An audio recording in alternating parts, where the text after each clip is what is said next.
ardaydan oo iskugu jirtay dufcadihii koobaad iyo labaad ee ka qalin jabiyay jaamacadda Horn of Africa faraceeda magaalada Cadaado waxay ka koobnaayeen 49 arday waxayna ka kala socdeen magaalooyinka Guraceel, Godin Laba iyo Cadaado. munaasabada qalin jabinta ardaydan oo ka dhacday gudaha Cadaado waxaa ka qayb galay mas'uuliyiin ka tirsan dowlad goboleedka Galmudug, maamulka sare ee jaamacadda Horn of Africa iyo sidoo kale marti sharaf aad u farbadneed. ka qaybgalayaashu waxay si isku mid ah u soo dhaweeyeen isla markaasna aad ula riyaaqeen inay arkaan munaasabad qalin jabin noocan oo kala oo ay ku qalin jabinayaan arday dhamaysatay waxbarashada heerka koobaad ee jaamacadda. maamulaha jaamacadda Geeska Afrika faraceeda Cadaado Ustaad Ibraahim Cabdinuur ayaa ugu horeyntii ka sheekay ardadan iyo qaybaha ay ka kala kooban yihiin. xafladana caawa u fadhino waa xafladii qalin dufcadii afraad iyo shanaad ee guud ee jaamacadda Horn of Africa si gaara dufcadii koowaad iyo dufcadii labaad ee kambaska Cadaado. xafladan caawiyaadka ugu qiimaha badan waxaan ugu talagalnay inaan ku sugootino 49 arday ee ka qalin jabisay jaamacadda Horn of Africa Cadaado iyo Guraceel. xafladda maanta caawa aan fadhino ardayda ka qalin jabinaysa waxay isugu jiraan 4 faculty. waxaa ugu horeeya public admin, waxaa ku xiga public health, waxaa ku xiga education, waxaa ku xiga shareeca and law. xogayaha dowladda hoose ee Cadaado ayaa aad u bogaadiyay maamulka iyo macallimiinta jaamacadda Horn of Africa dadaalka dheer oo ay galiyeen inay soo saaraan tiro ardaya oo markii ugu horeysay munaasabadooda qalin jabinta lagu qabto magaalada Cadaado. waxaan hambalyo u jeedinayaa ardayda qalin jabisay oo dhammaan asxaabteeda ah oo saaxiibintooda badan wada nahay kuwaasoo malaynayo inay juhdi iyo tacab iyo waqti badan ay ku bixiyeen waxbarashada. intii waxaad ogtihiin deegaamadan kamay jirin waxbarasho muddo dhow ka hor waxaa loo aadi jiray waxbarashada xamar ayaa loo aadi jiray meelo kasii fogfog. ilaahay mahadiisu waxaa ah inay nasiib u yeesheen dadka caawa halkan jooga iyo dad kale oo badan oo runtii halkan jaamacadaha qaybahooda kala duwan uga qalin jabiyay ama iskuulada sare hoose dhexe intaba in ay runtii ay nasiib u yeesheen inay iyagu gurigooda jooga, waalidkooda la jooga, shaqooyinkooda jooga inay wax bartaan. 49 arday ee ka qalin jabiyay jaamacadda Geeska Afrika faraceeda Cadaado waxay barteen 4 kuliyadood oo kala ah maamulka guud, caafimaadka guud, waxbarashada iyo sidoo kale shareecada islaamka. waxaana qaar kamid ah ardaydii qalin jabiyaasha ahayd oo ka hadlay madasha ay aad u bogaadiyeen cid kasta oo gacan weyn ka geysatay dadaalkooda. gudoomiyaha guud ee jaamacadda Horn of Africa mudane Maxamed Cismaan Abasheer si gaar ah mudane waan ku soo dhaweynaynaa run ahaantii in badan aan ku sugaynay. waxaan filayaa safarkaagii hore ee ku aqbashay kambaska Cadaado iyo safarkan inuu kala bedelan yahay maanta. waxaan rajaynayaa guul badan. waxaan kaloo si gaar ah u salaamayaa maamulka jaamacadda Geeska Afrika mudane Ibraahim iyo macallimiinta dhammaan. salaan kadib walaalayaal wiilal iyo gabdho sharaf ayay ii tahay caawa inaan halkan soo istaago oo hortiina aan soo istaago caawa iyadoo ay tahay xafladeena qalin jabinta aan ku hadlaya ardada ka timid degmada Guraceel kana qalin jabiyay kuliyadda educationka oo ah runtii kuliyadda lafdhabarta u ah waxbarashada ummad kasta. hadduu qofku yahay oo dhaqtar yahay ama hadduu public admin yahay, hadduu public maxaa tiraahdaa health yahay, ay kuliyadda educationka tahay dadkaas macallimiinta waa ama guud ahaan qof kasta oo madax ah oo dal maamula ay tahay qofka wax soo baray, qofka macallinka ay tahay ama qofka professionalka ku ah cilmiga ama kuliyadda education qofka professional ku ah waxaan sidoo kale doonayaa inaan u mahad celiyo macallimiinta aadka u sharafta badan xaqiiqatan in badan noo soo dhaban adeegay oo xaqiiqatan hadda aroorteeda ka muuqanaya iyo qaar badan oo ii muuqanayn waxaan rabaa waxbarashadii aan soo wadnay muddada 4 sano ah waa noo gebangebo oo macawada waxaan malaynayaa in mataqaanaa abaalmarinteedii aan heli doono laakiin ardada asxaabteeda ah dhammaantood oo cawada qalin bedelanaya qaybtoodii baajka qaadanaya waxaan kula dardaarmayaa hadday bilow noo tahay waxaan doonaynaa insha allahu tacaala qaybaha ka sii sareeya inaan xaqiijinno insha allah sida aan hadda midaanba si guul ugu xaqiijinay xubno ka tirsan maamulka sare ee jaamacadda Horn of Africa oo madasha hadalla ka jeediyay ayaa bogaadiyay miradhalka hawshii ay soo hayeen nimankan cusub oo qalin jabiyay waxaan leeyahay adeerayaalo isku duubnaada magaaladan annagu xoogaa waa aynu tusnay wax yar aynu tusnay adinku marka group isku xiran inta noqotaan sameeya jaamacaddiina adinkoo ku xiran farsamo fiican la imaada oo sameeya waa samayn kartaan ardayda oo iskoolada iyagana waxaan leeyahay war dhibaatadii meeshii amni xumaa ka jirta meeshaad u ordayseen oo qaraabada qaybtii kale ay jirtay amni xumaa ka jirta magaaladii xamar runtaan idiin sheegayaa sitimaan kasta 2 maalmood casharadu waa baaqdaan waa kaasaa weydiiya hadhow barofesorada weydiiya sitimaankii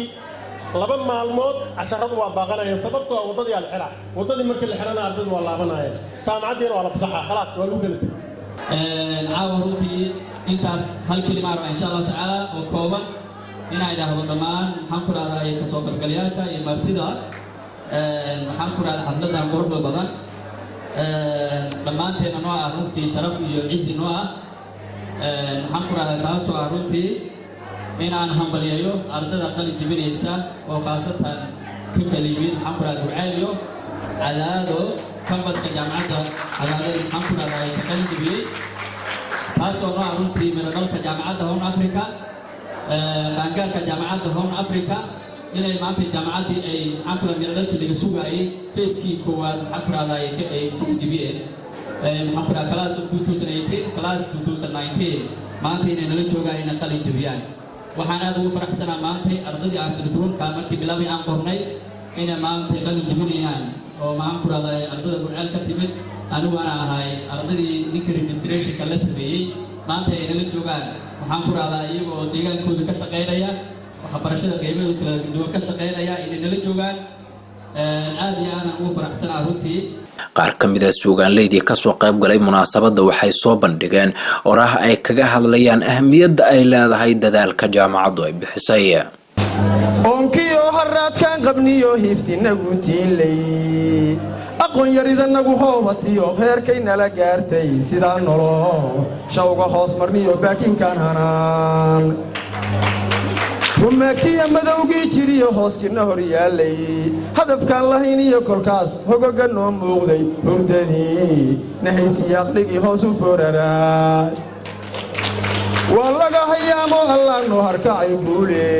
hor u socod wanaag baal heliyo hiigsi nololeede Horn Africa ayaa noogu wacan horu markaan gaar Horn Africa ayaa noogu wacan horu markaan gaarnay jaamacad habboon oo cilmiga hanatay weeyaane waa geed har weyn oo bulshadu ay ku hiratay waa hoy tacliin loo naflahu ka qabeeleen waa guri la soo haybsado loo han weyn yahay waa himilo dheeriyo iyo hamigu meesha uu jire waa loo habuugu dunidu galaba waa heer Horn Africa dogliyo cirko halacla weeyaane hogol iyo daruuriye hilaac baxaya weeyaane hawdso cagaartiyo dhulka hodana weeyaan halbeegeedu waa nolosha oo maara loo hele hubka nabadda weeyo shacbiga lagu hanuunshaye waa horseed ki deegaanta iyo hanti la ulaay gudoomiyaha guud ee jaamacadda Horn of Africa Professor Maxamed Cusmaan Abasheekh ayaa munaasabada ka sheegay ahmiyadda ay leedahay waxbarashada iyo dadaalka ay bixiyaan ardaydan ka kooban 49 arday. salaan kadib runtii waxay noo tahay caawa sharaf weyn inaan idinkala soo qayb galno dufcaddii koowaad iyo labaad dhiirigelintooda iyo iyaga naftirkooda u hambalyeeyno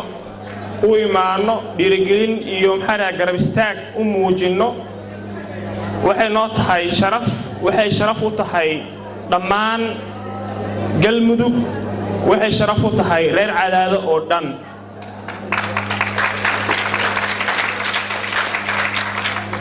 waxa caawa qalin jibinaayo dufcaddii koowaad iyo labaad oo ka kooban 49 qof oo isugu jira 4 kuliyadood oo kala duwan kuwa oo kala ah kuliyadda public administration taa oo ah mid ugu horeyso oo loogu talagalay xaaladda qasan ee siyaasadda jirta inay wax badan ka bedesho oo aan rajaynayno inuu Ilaahay u fududeyn doono takala waxa waaye kuliyadda educationka run ahaantii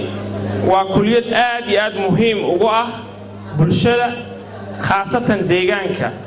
sababtu waxay tahay macallinku waa qofka ugu muhiimsan ee lafdhabarka u ah isbedelka inuu horseedo aqoonta lagu sheegayana sideedu waxay tahay isbedel haddii marka macallin la waayo micnaheedu wuxuu yahay isbedel inuu imaado lamaba sugaayaba waxa taqaanaa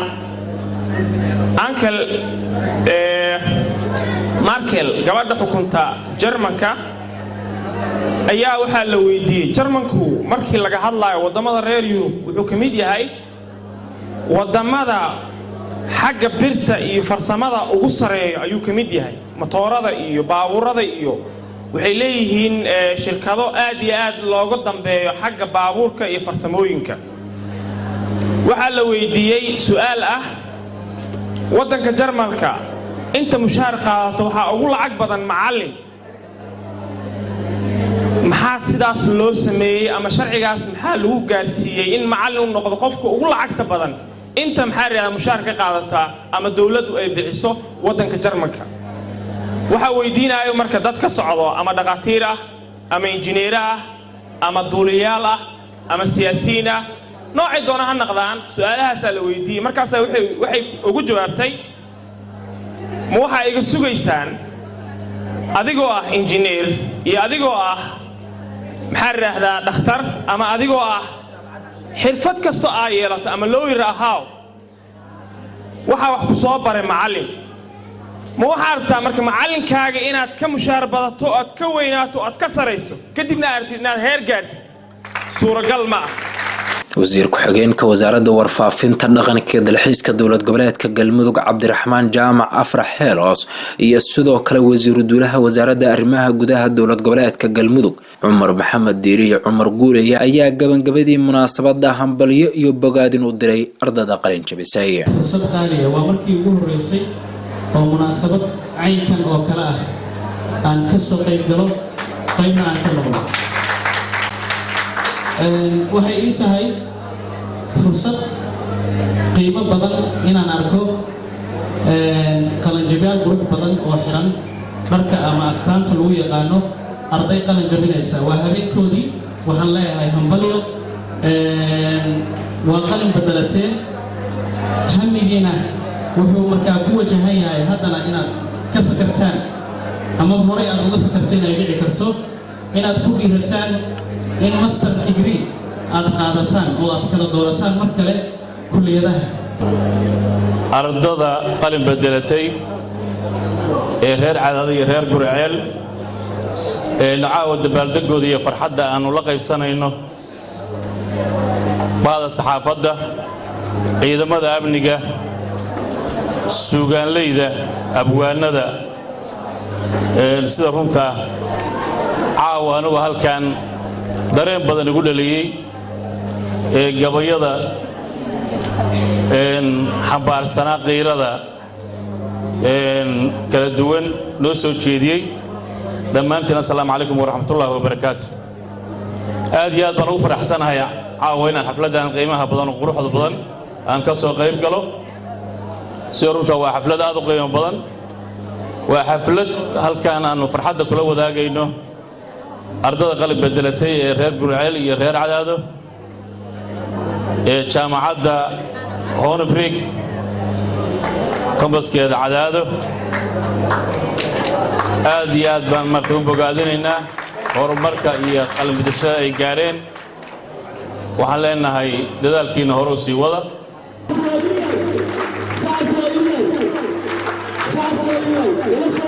gunaanadkii munaasabadda waxaa shahaadooyinkoodii la guddoonsiiyey ardayda qalin jabinaysay waxaana mar uun qura u wada kacay ka soo qaybgalayaashii xafladda